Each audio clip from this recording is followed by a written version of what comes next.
Hello. Hello. Here I am. Live from the Island Free Library. This is really me. I am live today on my own computer. This is my computer. Where's the camera? This is my computer. And we're back in action. I am at the Island Free Library. I am Kristen. I am the director of the Island Free Library, and I bring you a short story for adult listeners every day. And today, most days, I try to do it live. Today I am. It is 3:02 on September 16th, 2020 on my computer. And this is me, and that's my dad logging in. Hi, Dad. It's me today. How are you? Let's see. What did I read yesterday? I read that. Did I read something like early English, a hard one? Oh, I read O. Henry, right? I read O. Henry about the room, the rental room, the unfurnished room, I think that was called. That was a good story. If you didn't quite get it all, listen again, because I have to say that I read it. And then when I read it out loud, aloud, I think those are interchangeable, out loud and aloud. To you for the program. I had to record yesterday, right? Because I didn't have my computer. But when I read it the second time aloud, I got a couple things that I didn't get at first. So maybe worth a re-listen. I don't know. That was an O. Henry story from early 1900s. Today, I am reading a story from this book. I read from this book last week or the week before. It's new to the library. It's in our collection. I bought this book for this program and for you, our patrons, to borrow. This book is called I Hold a Wolf by the Ears, Stories by Laura Van Den Berg. Laura Van Den Berg, it says here on the cover, wrote the author of The Third Hotel. Not sure I know that. But I couldn't resist a short story book, being that I run the short story program. Plus the title, I Hold a Wolf by the Ears. Ooh, good one. I hold the wolf. I want to get it so there's no glare, but that thing makes a glare on the cover there. I don't know. Anyway, Hold the Wolf by the Ears.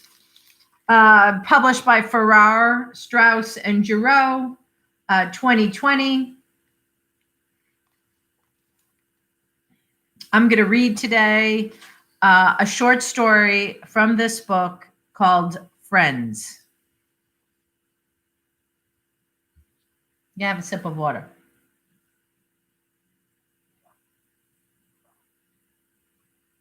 It's turning into quite a lovely day out there. Although maybe it's changing again. I'm looking out the back window and it seems a little breezy and maybe gray, but it was really lovely for a bit of today. Okay, here we go. Friends. Sarah had moved to a city of medium size. Hold on one second. I'm so sorry. We just ran a Zoom program on my computer, and therefore they had the speakers on. But I don't like my speakers on when I talk to you, when I read to you, because all the notifications that I get on my computer make noise, and I don't want you to hear those. Anyway, so here we go. Let's start again. Friends by Laura Van Den Berg. Sarah had moved to a city of medium size, the worst size for making friends. A place is a place, she told herself upon arriving, but she had never before lived in a city of medium size. People were moderately friendly. The streets were moderately busy. The shops moderately expensive and moderately good-looking. She lived near a park with cannons and an American flag, the most patriotic park she'd ever seen. Beyond the park lay train tracks and a river of moderate width, slicing through the city like a silver vein. Sarah was not a friendless person. She had plenty of friends, from cities large and small. In fact, some of these friends had offered to set her up with people they knew in this medium-sized city. The sight of her first friend date was a restaurant trying very hard to look like it belonged to someplace larger. Through a tall window, Sarah spotted the prospective friend sitting at the bar. She was sporty, beautiful, the kind of woman who could be glamorous in sweats because everything was of such fine quality. Sarah disliked her on sight. On the street, she sent a text. Sorry! Exclamation point. Food poisoning! Exclamation point. The prospective friend texted back right away with sympathy, and Sarah never replied. On her second attempted friend date, Sarah, after 2 beers, started talking about her mother. Her mother had recently visited and insisted on staying in a hotel. It did not matter that Sarah, for the first time in her life, had rented an apartment with a guest room. It did not matter that she had promised to clean the bathroom and stock the fridge. Her mother had said that she did not feel safe staying with Sarah. Her own mother had said this. The bar was communist themed. The second prospective friend shredded a cocktail napkin as Sarah rambled on, a mural of Lenin peering over her shoulder. Sarah went to the bathroom, and when she returned, the friend made a hurried excuse about having forgotten to feed her cat, paid her share, and left. The third friend suggested meeting in a park, this one neutral on the subject of patriotism. Odd, since they were getting together after work, and it was early spring and still cold, but then again, she hadn't had much luck in indoor spaces. Aided by the small flashlight on her keychain, Sarah found this woman, Holly, sitting on a bench in a black gabardine trench coat. You found me, Holly said. That's a good sign. A sign of what exactly, Sarah did not think to ask. Before long, she was once again recounting the story about her mother's visit. She knew this was off-putting to strangers, but she could not help herself. Did not want to help herself, perhaps. Holly didn't leave or change the subject. Instead, she said, I can see your mother's side of things. You've never met my mother, Sarah said. You don't know anything about us. All I need to know is what's right in front of me, Holly said with a shrug. Sarah wanted to argue, but when she went to compile evidence to demonstrate that she was indeed a person others could feel safe with, she came up very short. She and Holly continued seeing each other, always outside and always at night. They played tennis at the courts by the library. They went for long runs along the river. By May, Sarah had lost 5 pounds. You're the perfect friend, Holly said once in the moonlight. The statement struck Sarah as half finished, like there was another piece Holly was holding back. But compliments rarely befell her, and it felt ungracious to push for more. On Saturday morning, Holly sent a text asking if Sarah wanted to meet at the train station. Up for an adventure? Sarah was pleased. Spending time in the daylight seemed like a friend promotion. On platform 6, she found Holly leaning against a concrete pillar in her trench, holding a round case by its lucite handle. Sarah realized that she had been mistaken about the color of the trench. In the daytime, it was not black, and yet the exact color was hard to pin down, somewhere between eggplant and plum. I got us 2 tickets. She passed one to Sarah. The destination had been blotted out with black marker.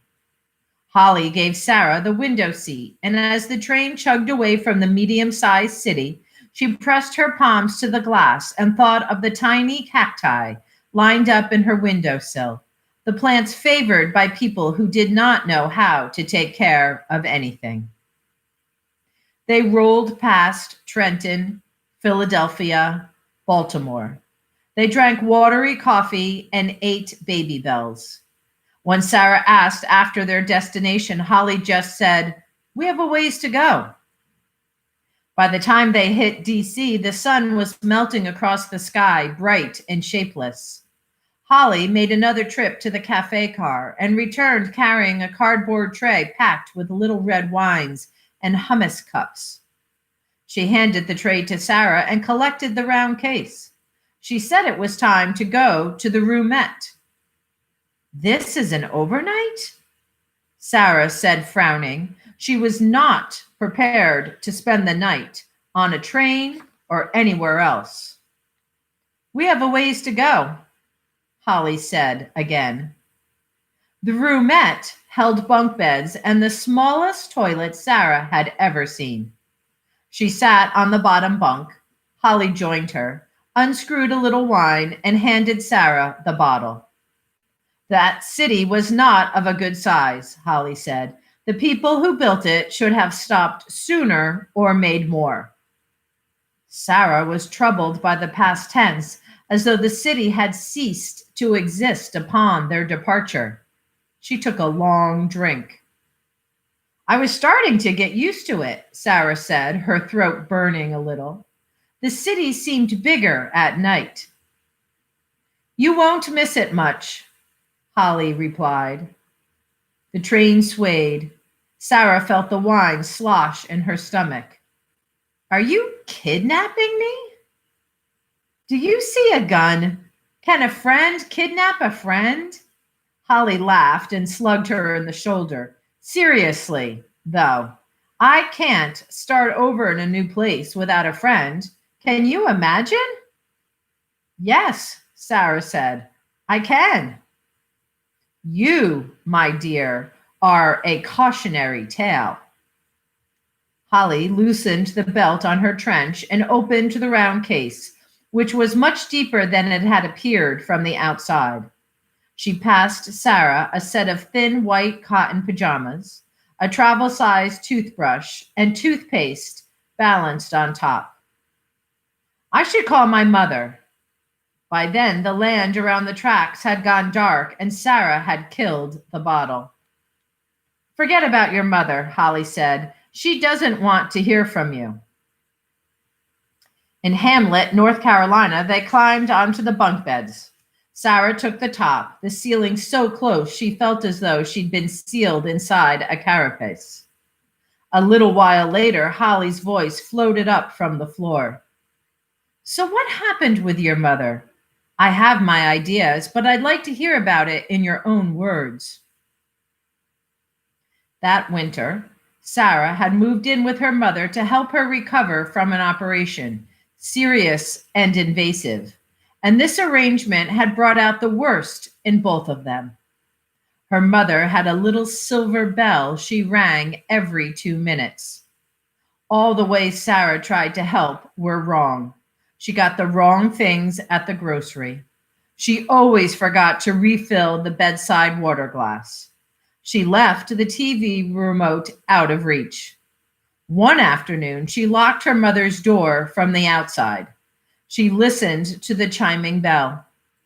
After 30 minutes, she unlocked the door. She claimed to have been out of earshot in the backyard, but they both knew. The next day, she left a sandwich and a half glass of water at her mother's bedside, locked up, and went to see a movie.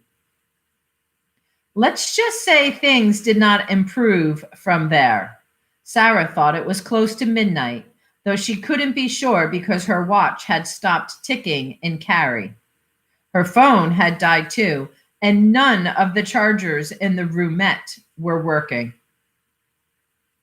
"Am I a terrible person?" Sarah asked. "Yes," Holly said. "That's what makes you perfect." Sarah asked Holly if she had brought a friend with her to the medium-sized city, and if so, what had become of this person. In response, Holly began to snore loudly. Sarah supposed she would get her answer soon enough. Next door, a toilet flushed. Someone was having a sneezing fit. When she tried to remember the friend who had set her up with Holly, she failed to summon a name. But surely this person existed. Otherwise, how would they have found each other? She imagined this friend in the roomette next door, whispering through an air vent. The next stop was called Denmark, South Carolina. Sarah rolled toward the wall. She listened for the voice of her friend, who she hoped would explain that while Holly had strange ideas about what constituted adventure, she was really quite harmless. But that was not the voice she heard. Instead, it was her mother saying something about a bell.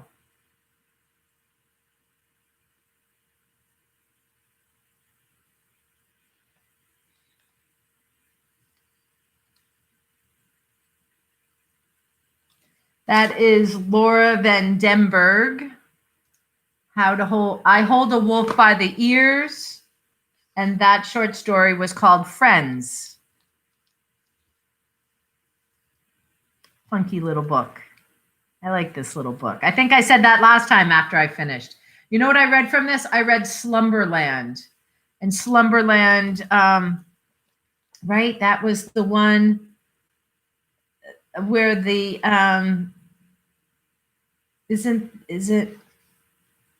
Slumberland is the one when the girl goes out and takes the photographs at night. She can't sleep. She becomes this night photographer, and she goes and her neighbor, her upstairs apartment neighbor, is always crying, and she finds out it's part of her work, as part of her sex work is to be crying. It's a fetish. And do you remember that story? I don't want to tell all of it. I don't want to be the spoiler alert if people haven't heard that one. But that was a good little creepy story too. That had a little creep to it. Dad, do you remember that little creep? Yeah, that one was called Slumberland. Yeah, that was a good little story too. Okay, that's today. Frankenstein Tea, stories for adult listeners, and a check-in. So check in with yourself. Your librarian is good today. We're pretty good, except, we had we're busy. We're busy. Let's just leave it at that. We're busy. September is always a busy month for us. People sort of come back into the reality of we've done a lot of work today for people that need to get their taxes done. And there's, people are coming back into the reality of school and online learning and colleges and high schools and little kids. And islanders start to kind of creep out of their homes and test the water about, is it safe to come back into town? That's what September is always like, right? And now it's COVID September. So it's even more of that is going on. So we're busy, but we were open today and we made it. And we'll open again tomorrow, Thursday, 5 to 7. Then we'll have Friday and Saturday this week, 10 to 2. Then next week, we're going to stick with our outdoor library, but we'll change up the hours a little, give some kids after school some time to come and check in with us and, see how that goes. Anyway, more of that to come. For now, I am signing off, and I appreciate you coming to listen. Dad, I hope you liked that story, a little creep to it. We can talk about all of that when you come visit. Dad, come visit. Okay, everybody. Have a great afternoon. Stay well. Mask up. Today, I don't have a fancy mask, but I have mine. Going back downstairs where the staff is, so I put it on. And then the glasses fog up and all of that stuff happens. But, here we go. I'll see you all tomorrow. Go in peace.